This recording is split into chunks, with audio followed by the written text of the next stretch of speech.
first it was over, but now we are so back. We're back, baby. We're back. We are so back. Welcome back to episode 2 of Fighting with the Family. And today we actually have a special guest, another member of the family. Guys, this is Kramer.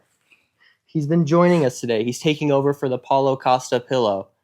And he will be hanging out. He might be in and out, but he's just here for vibes. He'll just be chilling. So it should be a good time. Kramer, we are excited to have you here. Today, we will be talking about an incredible weekend of fights that we had just yesterday, I guess. So I guess a good day of fights. Yep. Starting with UFC and then moving on to SummerSlam and then finishing off the night with some boxing.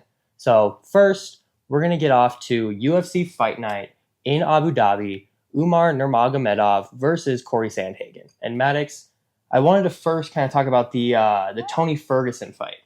He, of course, got submitted by Michael Chiesa in the first round, unfortunately. And for him, that marks his 8th consecutive victory, his 8th consecutive loss, sorry. And that is a new UFC record. And I just wanted to kind of hear your thoughts about that fight. And what do you make of it, Tony? I think it's time to hang it up for Tony. I don't think it's Tony time anymore. I think it's Tony's time. Yep, unfortunately. So, yeah, I think he competes. It's just and especially a fight like that, you got submitted in first round, 2 minutes in, maybe. It was pretty quick. So, no, I think it's Tony's time. I think it's time to hang him up. And I don't want to see him fight another promotion, so I hope that doesn't happen either. But no, I think it's time to hang him up. Yeah, and I think that he kind of alluded to that in his post-fight interview. Super cool move from Michael Chiesa. He kept his interview really short and sweet and gave the time over to Tony, which was really a really cool move. Really liked that. But yeah, Tony left one glove in the octagon just in case he wanted to fight again. But I just don't know what's next for him. Yeah, like you said, you don't want to see him fight in another promotion. He doesn't really seem like he wanted to either. So yeah, I don't really know what's next for Tony. It's unfortunate. He's such a likable dude, so it sucks to see him just keep losing. I'm rooting for him every single time, but I don't know who he can beat. The problem is he competes. Mm-hmm. So it's he was beating Michael Chandler. He was competing with Bobby Green. He was competing with these guys. He's lost a lot by decision. So, but the last couple, he's been tapped out. So, I don't know. I think it's time. Yeah, I think it's time to hang him up. Yeah, I agree. And it sucks to see. And yeah, like you said, Tony, he competes in these fights. Going back to that Oliveira fight, his arm was essentially off in that arm bar, and he still just kept going. He's a warrior. And it sucks to see him go, but yeah, I think it might be time. He's not really ahead, but before it gets much worse. Yeah, the last thing you want is to have a career like Chuck Liddell, where you go too long and then all of a sudden you just keep getting knocked out. At least in this last Chiesa fight, he got submitted in round 1, so he didn't take damage. But the last thing you want is for one of your favorite fighters to just keep going and then eventually just get knocked out, and then it's hard to see him keep competing. Yeah, absolutely. And so it sucks for Tony, but wishing him well. But yeah, moving on. We'll kind of skip through the Bullet fight. He's a warrior. That was a great fight. But moving on to the main event between Corey Sandhagen and Umar Nurmagomedov. I was pretty impressed with Sandhagen's performance against Umar. What did you think? No, I agree. I was really impressed with his grappling defense. I think he caused Nurmagomedov a lot of problems with when Umar clinched and had him down. He wasn't able to keep him down, and I was really impressed with that. So I think that he gave him trouble, but obviously, it wasn't enough because he wasn't able to really showcase anything on the feet, just because Umar is also a striker, Mm-hmm. and that's what DC was talking about during the fight was like he's different from the rest of these Nurmagomedov guys because at first he was a striker, so like he's different than most of them. So it's a harder task than just to stop the takedown, but then you actually got to compete on the feet as well. Yeah, absolutely. And I think that I was really impressed with Corey's defense, but yeah, his offense was unable to kind of get started because Umar was really thwarting all that he had, and he didn't do a lot of damage on the ground. I don't even know if he had a submission attempt, but he made it really difficult on Sandhagen to kind of gain any momentum. And so, yeah, really impressed by his performance. He'll undoubtedly get a title shot. Either that's O'Malley or Merab. But I wanted to ask you, what do you think is going to be next for Sandhagen? I mean, you have Davidson Figueiredo, who just won on that card, who beat Cheeto. I think he was calling for a title shot. So, I mean, that fight could essentially be, because, I mean, obviously Nurmagomedov is the number one contender now, but that fight could essentially be, with Aljo not being in the picture anymore, that fight could essentially be another number one contender fight that puts them right back in title contention. And I think that would be a fun fight for the fans just because you have Figueiredo, who's been dominating in the bantamweight division. So, I mean, to knock down Cheeto Vera, something O'Malley couldn't even do. So, first time ever in the UFC. So, I mean, I think I wouldn't mind seeing Figueiredo Sandhagen. I don't see any other really like fight really just because like that's the only fight that makes sense for me if he wants to get back in title contention. Yeah, I think that's a great fight. That makes the most sense for sure. I'm bummed. I really wanted to see Sandhagen versus O'Malley at some point. I mean, depending on how this next title fight goes, maybe we do see that eventually. Maybe Merab pulls it off. I don't see it happening, but either way, I would love to see O'Malley versus Sandhagen. Like that's such a fun fight. It'd be so cool. No, that is. Yeah, but yeah, we'll see what happens in that division. It's a very exciting division right now with O'Malley at the top. It is. Yeah, it's cool. But yeah, moving on. I wanted to talk about what's perhaps the best part of the night, which in my opinion, it was SummerSlam. I agree. SummerSlam was held in Cleveland, and it was incredible through and through. And Triple H cooked. Absolutely. Yeah, he outdid himself. Absolutely. It was one of the best PLEs, is what they're calling them now, PLEs I've seen in a very, very long time. Starting off the night in incredible fashion, we had Rhea Ripley versus Liv Morgan for her women's world title. And then we finally saw Dominic Mysterio turn on Rhea to then go with Liv. And that was an incredible start to the night. Well, I want to talk about her dislocating her shoulder and then just continuously popping it back into place. Like, I don't know if that was part of the script, but I mean, it looked like she was in real pain, and like it looked like it took a long time for her to get it back into its socket. So her hitting the table right in front of Michael Cole, Pat McAfee, Corey Graves, like that was one of the coolest parts of the night for me, was her just continuously popping it back into place. Absolutely. I think that she's such a dog. Like, she is so incredible at what she does. And yeah, like you said, like it took a while to get it back into place. Sometimes with WWE, that's a work. Like it could just be a hurt shoulder, but that thing was out. Yeah, no, it was that was definitely out of the socket. Legitimately out. Yeah. And yes, slamming it on the announce table or back in from the turnbuckle. Like it's just so cool to watch. Well, I think like even Liv Morgan could tell, because like I think she was like trying to swing her arm a couple times and whatnot, like trying to get her arm back into place, maybe. Yeah. So I think that was super cool. Yeah, fantastic. And yeah, going back, Dominic Mysterio turns on Rhea, goes with Liv, and that's going to be an incredible storyline. And doubling down on that, Damian Priest fought Gunther for his World Heavyweight Championship. Finn Balor turns on Damian. Yep. So now the Judgment Day is all out of whack. Carlito is the main guy.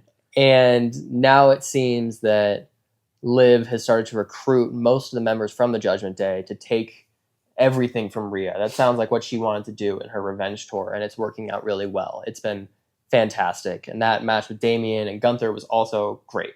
Yep. I really liked it. I agree. And it's setting up a lot of fun stuff with Liv, Dominic, Finn, and now we're going to have Rhea, and I'm presuming her and Damian are going to be kind of the last two standing members of the Judgment Day. And I think that sets them up to finally turn face. Yeah. Because I think they've become those fan favorites that they're going to be like the bad guys, but you're still going to cheer for them. Like, it doesn't matter what Rhea does. Like, people are still going to lose their minds when she's out there.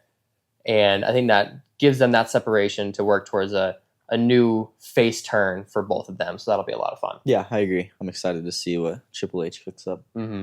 And then, of course, we had Braun Breaker defeat Sami Zayn for the Intercontinental Championship, which I thought was great. Yeah. I am excited to see Braun Breaker as a champion. I think he deserves it. He's incredible. And then we had Nia Jax defeat Bayley for her championship, and that was also perfectly done. And then hometown kid, we had Logan Paul go against LA Knight. Yeah. I know that you're a Logan Paul guy, so what do you make of that fight? I just think he's just so incredibly talented. Like, just the things that like he can do in the ring like are just like insane to me. So I just wanted to take a moment to like just acknowledge him and like just appreciate like what he's done. Like, I mean, he held the US championship for a long time. And I mean, I think it's a well-deserved break for him to lose that title. And I think him having a kid soon, I think he deserves that break. And so, but I'm also a fan of LA Knight, so I was glad that he was the one to take it from him.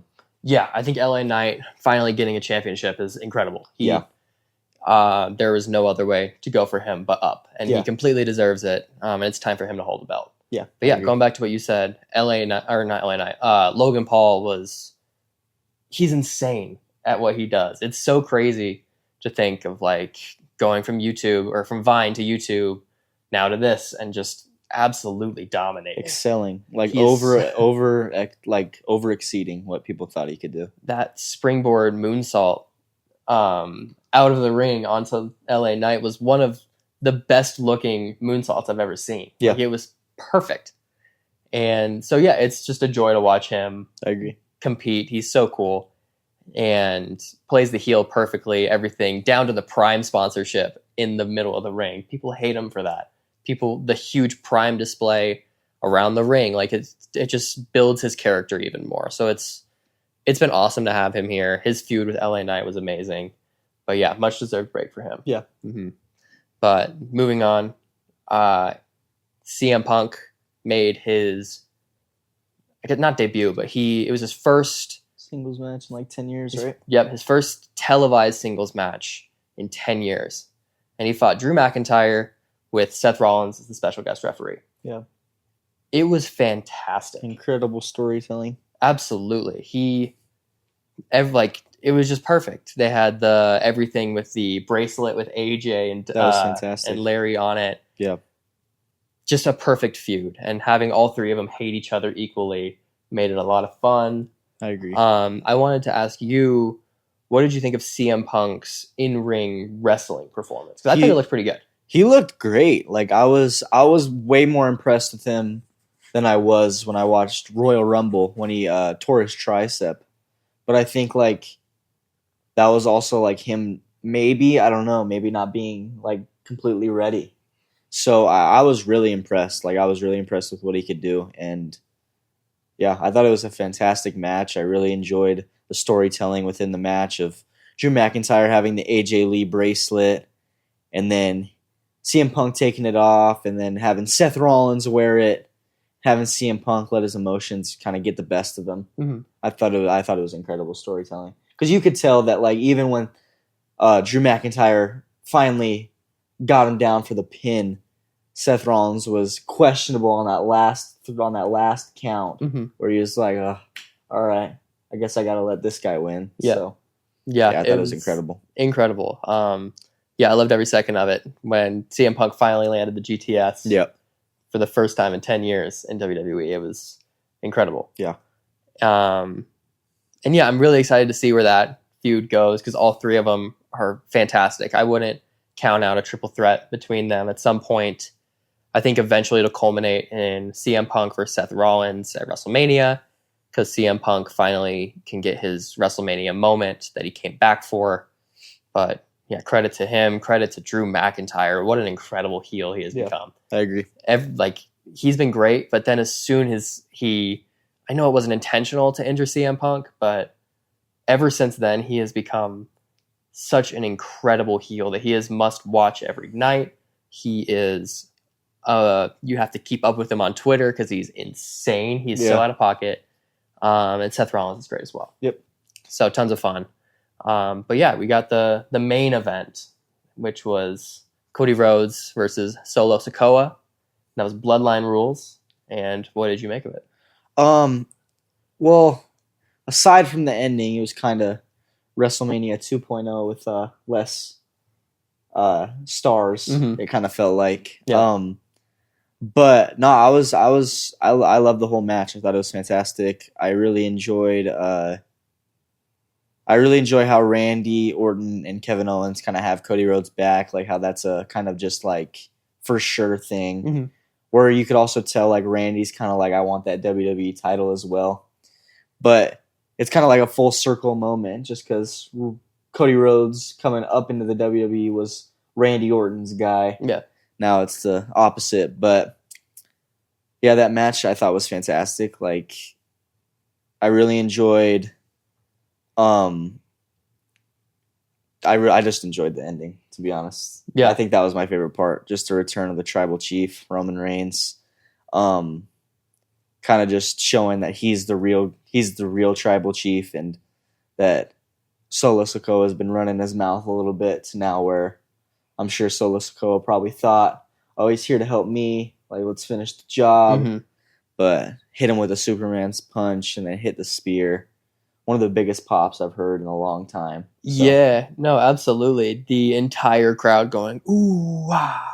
Yep. Like, it was so loud. And I think as soon as his music hit, which they debuted new music for him, which was pretty cool. It kind of built on his previous theme, which is one of the best of all time, in my opinion. Yeah. Roman Reigns' theme is incredible. But as soon as the new theme hit, it was almost involuntary for my finger, like, to acknowledge. Yeah. It was I didn't want to make this. I mean, I did, but it wasn't like my choice. Yeah. Like, if I didn't want to, I couldn't have stopped it. But seeing him back in the ring after this long is so cool. And to be on Cody's side, I mean, not even really on Cody's side, but just against Solo. Like, yep. He's coming for that revenge. We're getting that Roman Reigns face turn, which will be incredible.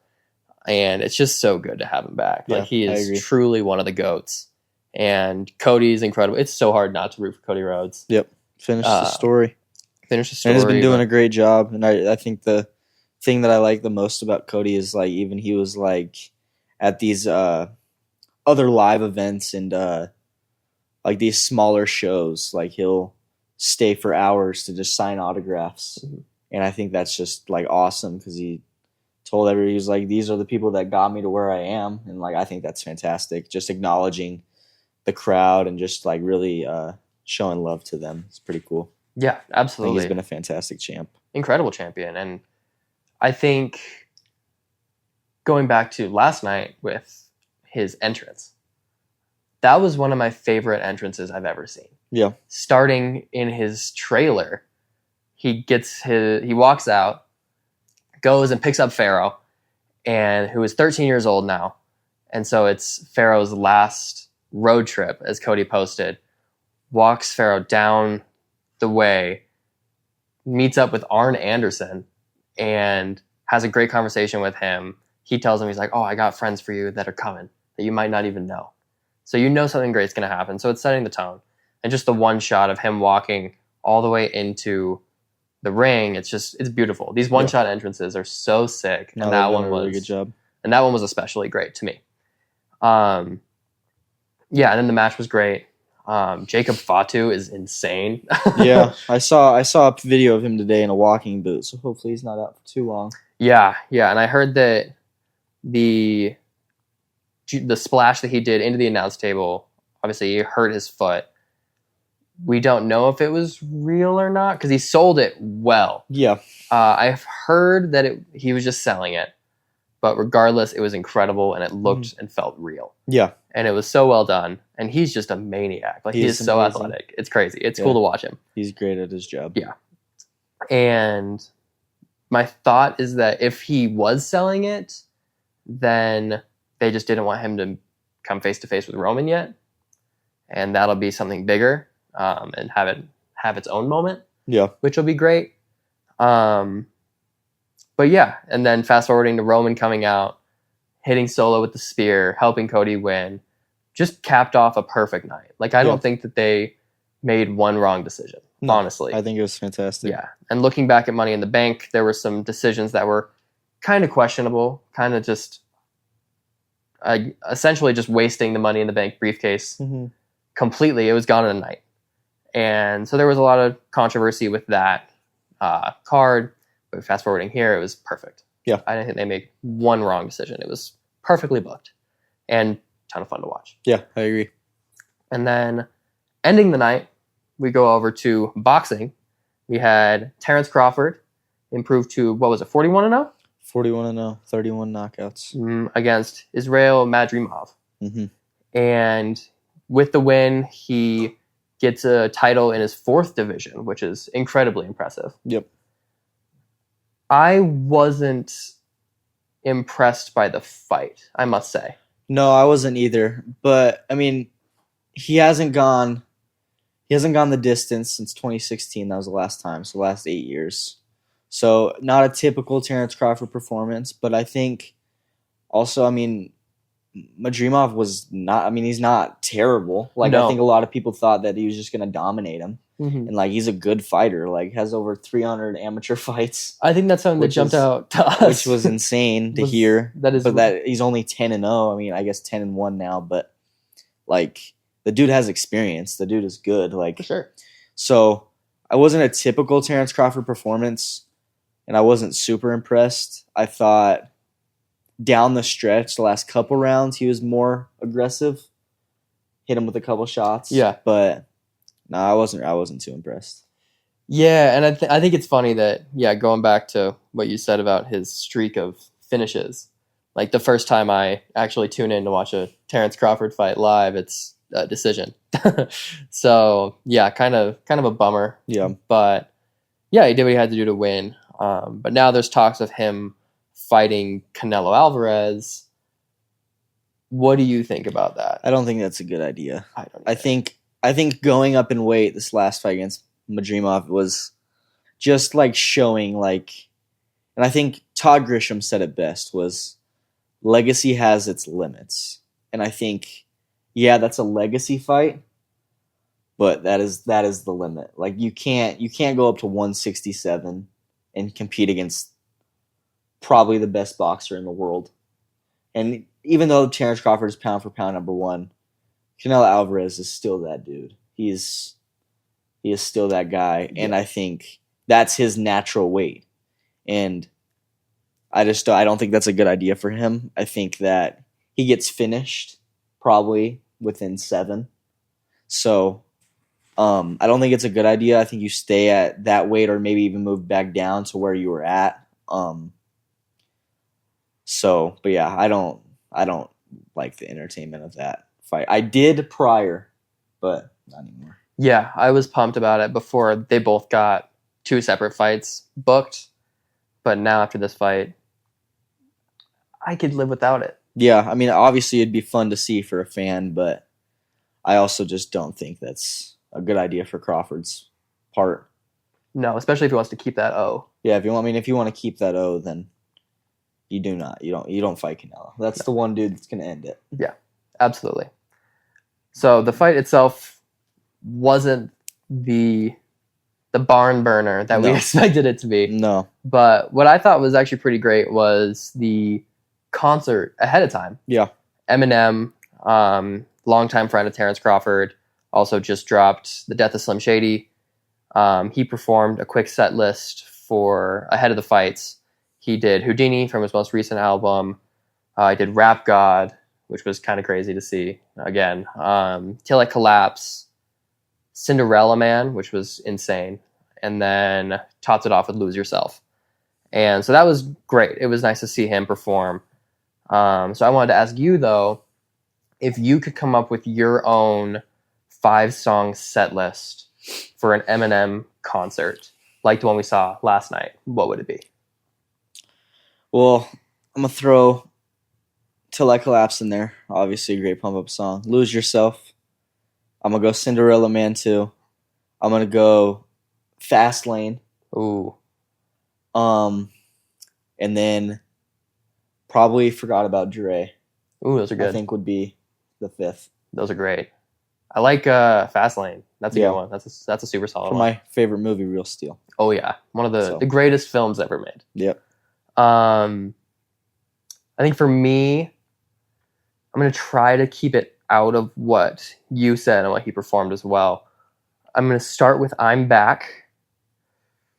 I think we're gonna go Business of the Eminem Show. Let's go Role Model from Slim Shady LP. And then maybe like Survival from Marshall Mathers LP like 2. And then I think we'll end, not really in a specific order. I'm going to go with Talking to Myself off of Recovery. I think that'd be a pretty solid one. Yeah. Yeah. But yeah, I think that's kind of all we have for this weekend. It was a great night of fights. Great Saturday. Fantastic Saturday. I think I was in my recliner from like 3 p.m. to like midnight watching Crawford. So it was a day well spent. It was. Yeah, and I want to say thank you to Kramer for joining us. I think he got a little bit bored. He's not particularly fond of violence. He likes to tune it out. So, but yeah, thank you for hanging out with us, Kramer. Hope to have you back soon. Good job, thank you all for our lights cut out. The lights behind us cut out. So that is our signal to cut it off. And we will see you hopefully sometime again this summer. If not, hopefully virtually as we both go back to college. But this has been Fighting with the Family. Peace. Thank you for watching. Thank you.